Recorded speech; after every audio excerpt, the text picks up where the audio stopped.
Assalamualaikum warahmatullahi wabarakatuh. Perkenalkan kami dari kelompok 5. Di sini saya Hanisa dengan NIM 23030132440 akan mewakili kelompok saya untuk mempresentasikan hasil penelitian kami yang berjudul Analisis Aktivitas Seismik Indonesia berdasarkan tren magnitudo, kedalaman, dan persebaran lokasi gempa. Seperti yang sudah kita ketahui bahwa Indonesia itu lumayan sering ya kena gempa, dan alasannya itu simpel karena kita tinggal di persimpangan lempeng dunia. Nah, ketika lempeng-lempeng ini bergesekan, maka terjadilah proses patahan aktif. Inilah cikal bakal gempa yang muncul baik di laut maupun di darat. Ditambah lagi bentuk geografi Indonesia itu variatif, dari daratan sampai ke pegunungan, jadi karakter gempanya juga macam-macam. Nah, Indonesia adalah salah satu negara dengan aktivitas gempa paling tinggi, soalnya kita ada di titik ketemu 4 lempeng. Karena kondisinya seperti itu, jadinya penting ya untuk mengerti bagaimana pola gempanya biar kita bisa siapin nih mitigasi yang tepat bagaimana. Karena itu kami tertarik untuk mengekspor data tentang gempa bumi dan memvisualisasikan ke bentuk grafik supaya bisa melihat tren dan pola seismik di Indonesia yang nantinya bisa jadi dasar buat perancangan penanggulangan resiko gempa. Tujuan utama kami dalam penelitian ini adalah untuk mengidentifikasi tren tahunan frekuensi dan rata-rata magnitudo gempa, selanjutnya menganalisis hubungan antara magnitudo dan kedalaman hipocenter, kemudian mengelompokkan dan membandingkan distribusi kedalaman gempa, lalu menentukan wilayah dengan frekuensi gempa tertinggi, kemudian memetakan persebaran geografis kejadian gempa, sehingga didapatkan 5 grafik yang kemudian kami sajikan menjadi analisis dalam bentuk visualisasi interaktif untuk mempermudah pemahaman dalam pengambilan keputusan. Dalam melakukan analisis, kami melakukan beberapa tahapan. Yang pertama yaitu mengidentifikasi dan melakukan pemilihan dataset, di mana sumber data kami adalah dari platform publik bernama kaggle.com yang merupakan bagian dari Earthquake Repository milik BMKG. Nah, total dataset kami itu datanya mencapai 1 juta lebih row, di mana cakupan dan periode datanya itu dari 1 November 2008 sampai 26 Januari 2023. Dan dataset kami memiliki cakupan geografis di mana kejadian gempa bumi di Indonesia. Nah, ada beberapa kolom dalam dataset kami, yaitu ada 6 kolom, ada tanggal kejadian, waktu gempa, koordinat epicenter, kedalaman hipocenter, magnitudo, dan klasifikasi wilayah. Nah, tahap selanjutnya adalah pengolahan data, di mana dataset tadi kami olah menggunakan bahasa pemrograman Python dengan Google Colab. Nah, kami melakukan beberapa tahap, yaitu pembersihan data, transformasi data, sehingga dataset kami menjadi terstruktur dan terkonsistensi, sehingga siap untuk dianalisis lebih lanjut dalam visualisasi Tableau.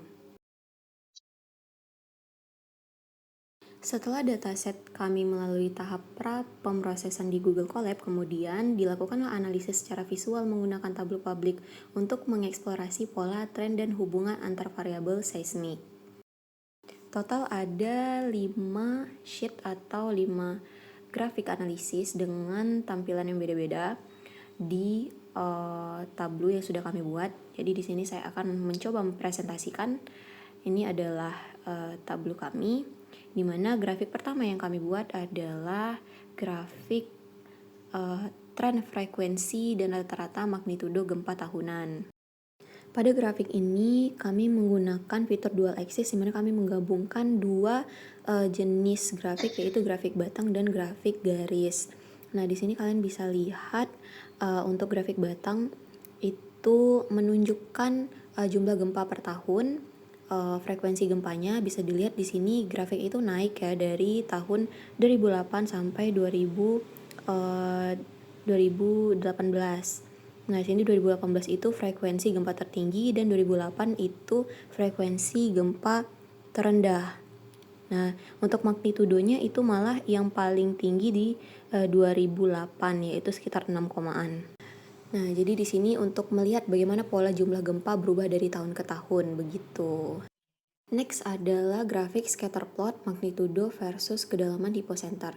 Apa yang ditampilkan di sini, scatter plot itu memetakan hubungan magnitudo dan kedalaman untuk melihat apakah gempa besar cenderung terjadi di kedalaman tertentu dan apakah ada pola atau korelasinya. Nah, jadi setiap titik di scatter plot ini merepresentasikan satu data gempa sesuai dengan warna dan ukuran marknya.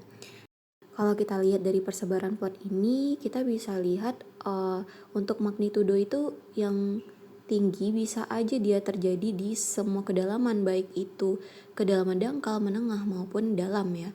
Sehingga kedua faktor harus diperhatikan, baik itu dari magnitudo ataupun kedalaman. Namun untuk gempa ekstrim yang mendekati 8 itu cenderung di kedalaman dangkal sampai menengah. Selanjutnya adalah grafik perbandingan gempa berdasarkan kedalaman dan magnitudo menggunakan bar chart. Ini sama saja dengan scatter plot tadi, tapi kami membedakan dalam 3 kategori, yaitu dalam 300, lebih dari 300 km, dangkal 0 sampai 60 km, dan menengah 60 sampai 300 km.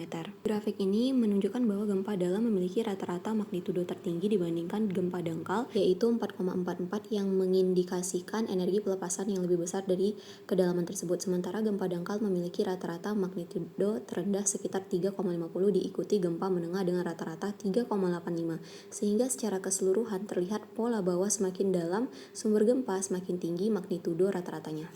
Selanjutnya adalah grafik top 5 wilayah rawan gempa dengan pie chart. Nah, yang ditampilkan ini adalah 5 wilayah atau daerah dengan jumlah kejadian gempa terbanyak. Tujuannya untuk menentukan mana daerah yang paling aktif secara seismik dan perlu diprioritaskan. Di sini bagian yang paling tinggi itu adalah Minahasa Peninsula Sulawesi dengan 9,433 kejadian, ditandai dengan warna merah gelap. Terakhir adalah peta spasial. Peta ini menunjukkan sebaran gempa berdasarkan titik koordinat longitude dan juga latitude. Di sini kita bisa lihat setiap dari 2008 sampai 2023 itu di mana aja sih persebaran gempanya begitu. Nah, setelah semua analisis itu kami selesai membuatnya di setiap sheet, kemudian kami membuat dashboard analisis di mana kami menggabungkan semua analisis grafik tersebut ke dalam satu tampilan saja. Jadi kita bisa melihat analisis di satu tampilan interaktif seperti ini. Nah, kemudian kami juga mempublishnya di Tableau publik agar semua orang bisa melihat dengan open source. Oke, selanjutnya adalah kesimpulan. Kesimpulan dari analisis kami adalah Indonesia memiliki aktivitas seismik tinggi karena berada di pertemuan 4 lempeng. Analisis data gempa BMKG 2008 sampai 2023 melalui Tableau menunjukkan bahwa tren fluktuatif dengan puncak kejadian pada 2018 dan penurunan di tahun 2008. Sementara magnitudo rata-rata stabil di kisaran 3 sampai 4,5. Scatter plot mengindikasikan tidak ada korelasi langsung antara magnitudo dan kedalaman sehingga keduanya itu perlu dianalisis secara bersamaan. Gempa dangkal di 0 sampai 60 km mendominasi dan berpotensi berdampak besar di permukaan, menjadikannya fokus utama mitigasi. Sebaran gempa mengikuti jalur tektonik aktif dengan Minahasa Sulawesi sebagai wilayah paling rawan. Dashboard interaktif Tableau mempermudah visualisasi pola seismik untuk mendukung riset, edukasi, dan strategi penanggulangan bencana. Nah, mungkin itu saja yang bisa saya sampaikan. Jika ada kesalahan, mohon dimaafkan. Wassalamualaikum warahmatullahi wabarakatuh.